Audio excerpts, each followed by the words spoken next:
YouTube world? My name is Nicholas Montez and you're watching my YouTube channel, Nicholas Montez. Welcome back to another YouTube channel, everybody. I'm so excited to have y'all back here together again. And in today's video, okay, so real quick, I'm sorry that all these videos are late. It's Thanksgiving break, doesn't matter. Today we're going to be reviewing a sequel to a movie that I reviewed this past week, but it was supposed to be last week. Night at the Museum. I was playing Nightmare at the Museum. Night at the Museum, Battle of Kaman-Ra. So with that said, we're going to go ahead and get started reviewing this movie.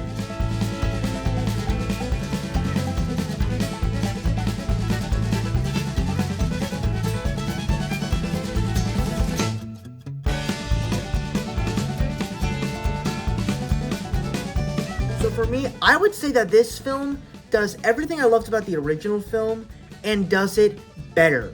Whether it's going to new locations in the Smithsonian in Washington, D.C., expanding the cast, having a lot more laughs and jokes, introducing new characters, introducing new people into this story. It does so many great things that I just absolutely love. And then, of course, you have great cameos. So I think the first thing you gotta talk about here is just the idea of these guys getting packed up and then going to the Smithsonian, the Natural History Museum that's in Washington, D.C.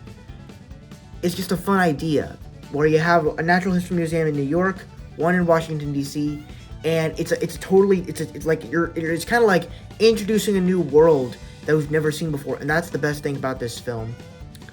And then, of course, you get this little moment with Jonah Hill and Ben Stiller, which I never thought we would actually get an interaction like this.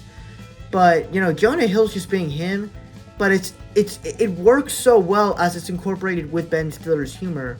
And it works so well, and you never thought that those two actors would be interacting together he's tapping his chest. Jonah Hill is tapping Ben Stiller's chest with his flashlight, and he's like, "I am a light guard. You don't even know the meaning of the word." And then he clocks the gun, the flashlight like it's a gun, and all the batteries fall out. And I'm like, this is so hilarious. This is so clever. And it's like, I'm having so much fun with this. And then they also bring in Amy Adams in here, which I saw her in Disenchanted this past week, or at least last week.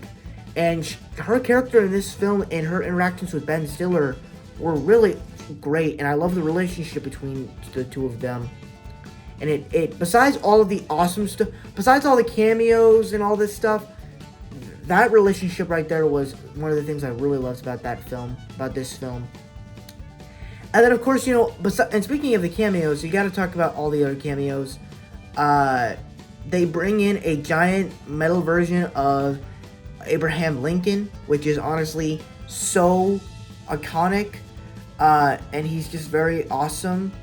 You also get just a head of Teddy Roosevelt or Franklin Roosevelt, and he's kind of funny as he's just kind of this mean old guy who has no arms, no legs. He's just a head, so it was kind of funny. And then the big part that I loved is that you get a space monkey and a monkey from the Natural History Museum, and they both, and remember the joke from the first film where he's slapping Ben Stiller? You get both of them slapping him together, and then when they get to the bad guys part, they slap, they kick, they slap, they kick, and it was like, oh, this is so good.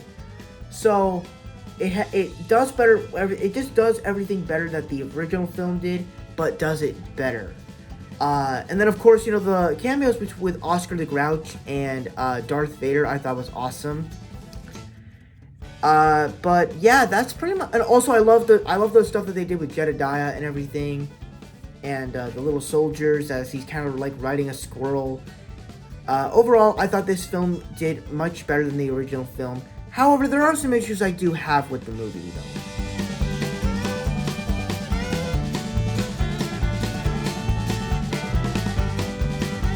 And my biggest issue with the film is that I'm not the biggest fan, pretty much from the first film. I like it that it has this concept of them coming to life, but they're bringing in real Egyptian people, like statues, and they're trying to have world domination. You're bringing in all these people that want to do world domination too, and it's a cool concept, but I don't think it was the best executed one and especially with this magical amulet thing, tablet. I wasn't the biggest fan of that, but besides that, this was a very good film. I really enjoyed it. I had a lot of fun, and I cannot wait to see Night at the Museum 3 next week. So that's my thoughts on Night at the Museum 2. Before I get my final score, be sure to down below. What are your thoughts on Night at the Museum 2? Do you guys love it? Do you guys hate it? Where in between? Let me know all your thoughts down in the comment section below. With that said, let's get on my scores.